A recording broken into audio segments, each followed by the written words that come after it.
right, you guys, welcome. Today, the Bourbon Bum is on location at St. Joe's School. I've got my very special guest, Principal Bruce Richards, and we're just excited to have you on the show. I know you're super busy, so thank you for carving some time out and Absolutely. Getting to be with us today. Well, very cool. So as per always, tell me about how did you even arrive to this place? How did you come from, again, I don't even know where you came from. How did you arrive here in Waconia at St. Joe's? All right. Well, I'm going to take you back a few years. I'm ready. I grew up on a farm in Moorhead, north of Moorhead, Minnesota. I'm the youngest of 7 children, and just learned really hard work ethic as a child. You know, my dad had a hobby farm. So we raised sweet corn, we had animals, we had all these chores to do. And so that's the hard work ethic that we learned early in life. My dad was an engineer by trade. And so what I wanted to do was follow my dad's footsteps in a certain way. And so I went into engineering school when I started college, but I drove school bus to make ends meet. And it was during that time that I realized for the first time, I loved working with these kids. They were fun. And so I loved driving bus. I loved working with kids. And after 3 years of engineering school, I said, I got to change course. This is not where I'm meant to be. So I had all the maths that you needed to be an engineer. I had several different sciences. I always loved history, and I thought, where can I put all this together? And so I went into elementary education. From my first education course till the end, I knew I hit my mark, and thank God, because I have not felt like I work a day in my life. I feel so blessed that way. So I started teaching in a Catholic school in Moorhead, Minnesota. Met the love of my life, Pam, and we were engaged, and she got transferred down here to the Twin Cities. I followed her. We were married up in Moorhead, and then I worked.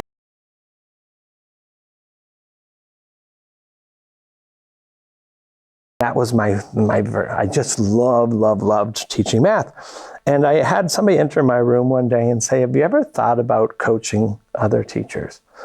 And I said, nope. I haven't. I love what I do. They said, no. Have you ever thought about coaching other teachers? Because there's something going on in your classes that is magical. And I was like, oh, wow, that's pretty nice for somebody to say. And I said, well, what are you basing that on? And she knew because she'd been in my room a few times, and my students had always done fairly well. And so I said, okay, what does this mean to coach? So Governor Pawlenty at the time had something called Q-Comp, where for quality compensation, teachers who were working with coaches could earn extra money. So I said, well, let me investigate it. And I applied for the position, and they offered this to me in the school district. And I worked with 75 teachers on improving instruction over 3 years. And I loved that. So now I'm loving the kids, and I'm loving working with adults. And I thought, well, where can I continue to, I'm constantly thinking, well, how can I mix up the bowl here to the chemistry experiment, so to speak, to make a new mixture? And so I went into administrative work, and I got my administrative license. And then my first administrative job was working in a school in Wilmer. Now that's an interesting story. Because I had 20 some years of a teaching experience, and I started looking for an admin job. And I heard oftentimes, well, you're really, really highly qualified. All you need is a little experience in the admin world. Like, well, I need an opportunity. So I sat down and I prayed, and I said, Lord, okay, I'm willing to go 100 miles in one direction if you just bring something my way. Well, this job in Wilmer, from the end of my driveway to the front steps of that school were 100.0 miles.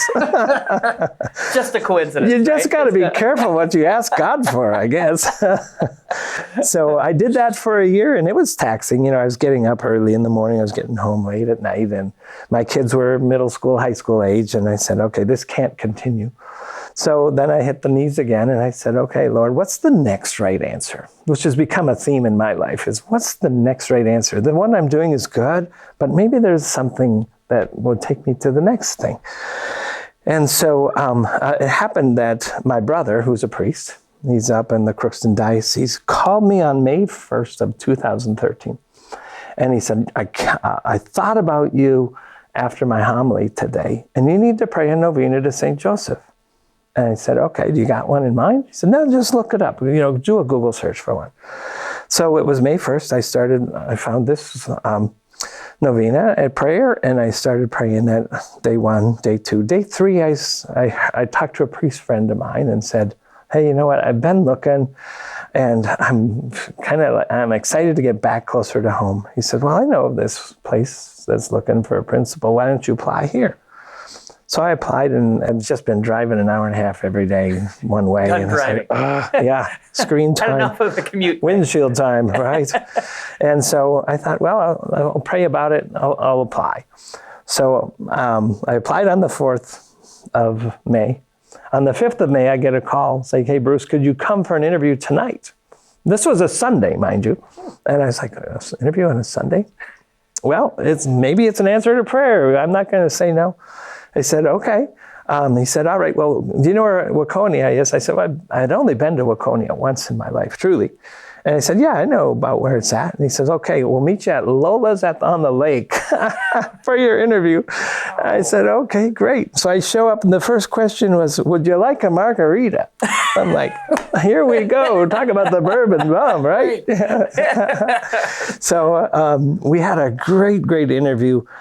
Day 6, day 7, I get a call back, and then I got a call back on day 9, and the offer came on day 9 of this novena to St. Joseph. And there's some really neat pieces here. So my brother's name is Father Joe. The name of his parish was St. Joseph. He contacted me on the feast of St. Joseph the Worker, told me to pray this prayer, to novena's prayer to St. Joseph, and I got hired at St. Joseph. So there's the story of how I came from a little farm family to being the principal here at St. Joe's. Wow. So day 9, that offer comes through. Tell me about those, just really, in quick summary, like what were those first years like? What was that like kind of formation year in your first kind of tenure? What was that like? So when I came, there had been a time where the enrollment here had dropped over a significant amount. And the families that were here were just like saying, hey, you know what, can you do something we've got this beautiful building, right? This is an absolutely beautiful site. We're just hungry let's go somewhere, let's stick our flag in the ground and really be proud of who we are. And I said, well, what do you think that is? And I said, that's why we hired you. So I had been working in my coaching career where I was talking about teaching and coaching teachers. Mm-hmm. One of the schools I was working at was a STEM magnet school who had won all kinds of national awards. And so I thought, have you thought about a Catholic STEM school? And no one knew what STEM was. They said, what is STEM? I said, well, science, technology, engineering, and math, and it's active learning, it's inquiry-based instruction, and it's meant to get kids involved and learn not only about the world, but also how do you collaborate with one another? How do you communicate effectively? How do you be creative in solving problems? And how do you learn to critically think and be a problem solver, not just in solving problems on paper, but in the world, right? And with people. And so that's really become who we are. And I started explaining that to some people, and they said, this sounds innovative and attractive, and there was energy around it. And so we started talking about it, and the first thing I did is I took all of our teachers out on a field trip, and we started to visit some of these magnet schools. And they right away were like, we can do this. This looks interesting. So we wrote a grant. We got a grant for all of our teachers to earn a STEM certificate from St. Catherine's. And so we had $125,000 of grant money to pay for all of our teachers to earn this STEM certificate. Then we started looking at our environment, and we started transforming our environment and I told people, I said, this is a journey. It's going to take like 6-7 years before we kind of feel like we've hit our groove, because we need to, first of all, train ourselves. Then we need curricular changes, and we need environment changes, and it's just going to take time until we get there.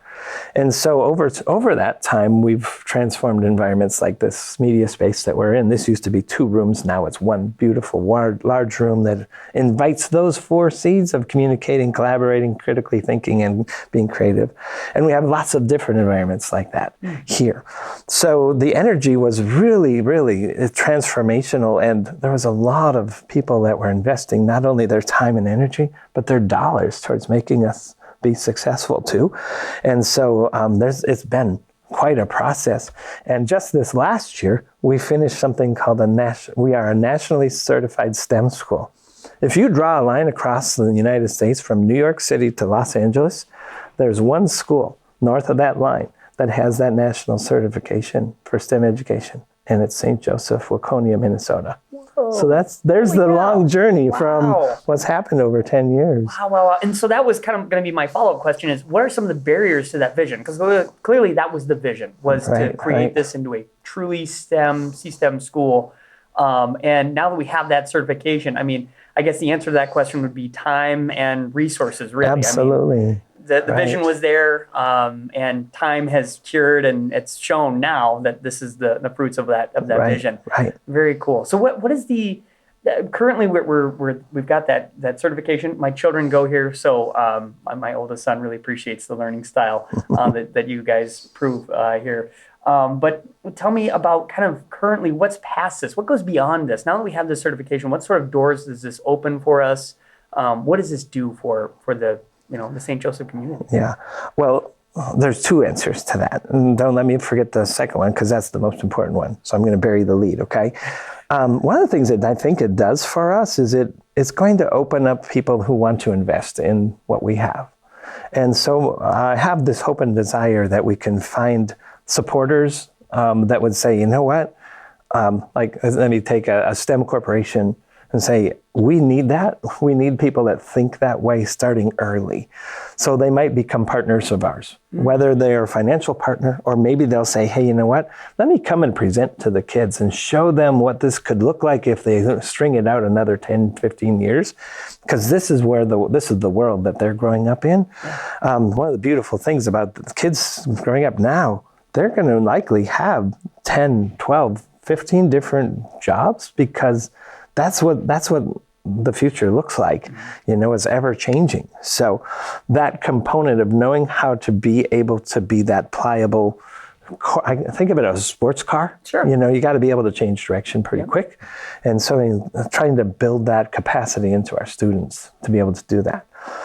The second part, the most eternal and important part, is the soul and the spirit. This school has been around since 1860, and I talk a lot about that because that's the year Abraham Lincoln was elected president. So, right? So the Catholicity of this place is really the true foundation of it. And as we continue to, people are attracted to this style of teaching and learning, and now we have this opportunity to impact souls and bring them to our Lord. And I found that to be an absolutely fascinating component of education, because that's not what I started at. When I was a school bus driver, I was thinking about relationships with the students, teaching them great things about the world. And it's shifted over 30 some years to say, those are beautiful things, but they're not forever. The forever part is the soul and the spirit, and taking that close. So we've started this motto here at St. Joe's: take a closer step to heaven and don't go alone, right? Yeah. And our families and our students know it, and it's become a way of living, so that it really truly impacts how we treat and love God, that vertical relationship. But this one, which we live with every day, our personal, interpersonal relationships are so impactful. And to do that with loving charism and hearts that are full of faith, hope, and charity, that is the true beauty of this school. Yeah. Well, and truthfully, I mean, we've got, we spoke a little bit before this interview, just kind of catching up with one another. And, we talked about how we've got really good schools here, and we've got really good other private schools here. And I think that it's important, at least for myself and my family, that my kids kind of get a Catholic base in terms of kind of their education. And so it's kind of cool. This leads into what I was going to ask you about, and that is my kids are seeing this authenticity in these four walls. And part of that is you, the teachers, you, the leaders in this building, is kind of what makes it special. And in that is something that you're going through right now, which is the diaconate program. So you're set to graduate December 6th, is that right? December 9th. December 9th. Tell me about that process. I know that that's like a huge 4-year plan commitment. I know it's hard to kind of water that down, but tell me about that experience. How's that experience been, and how has that kind of helped you be a better leader here? Right. Well, it all starts with a seed or a plant or an attraction to something. And I can truly remember one of my earliest memories of my life is as a 3-year-old sitting out at church, and I was looking at the altar and I said, I want to be there. I want to be at that altar. There's something inside me that I heard the voice and like, And so I've always had this call or this attraction to be closer to what's going on at the altar. And so I grappled with that for years. Am I called to be a priest? Am I called to married life? And boy, I struggled with that. Obviously, I went to the married life, and I've got my beautiful family, and I'm so grateful. And that call, the other call, never went away, though. And so I explored, well, what's the next part of being at that altar? What's the next right answer for that? And so I started exploring, what does it mean to be a deacon in our church? And so it is to be the servant and the person who brings the word to people, both in word and bread. So that's the role of the deacon, is to be that servant. And I thought, oh, this is calling me.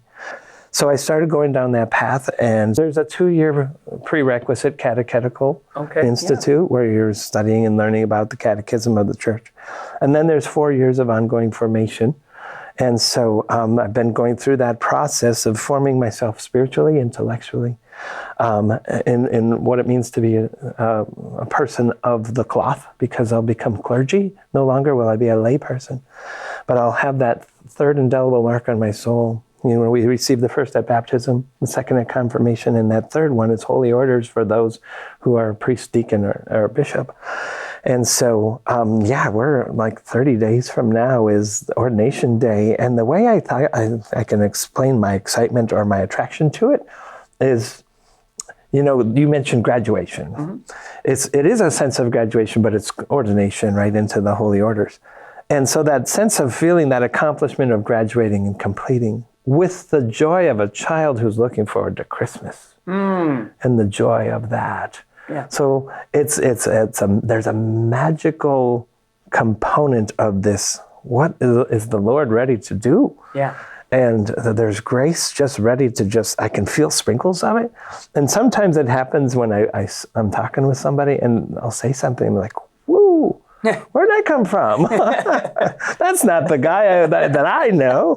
And so it's being open to that conduit of the Holy Spirit working through.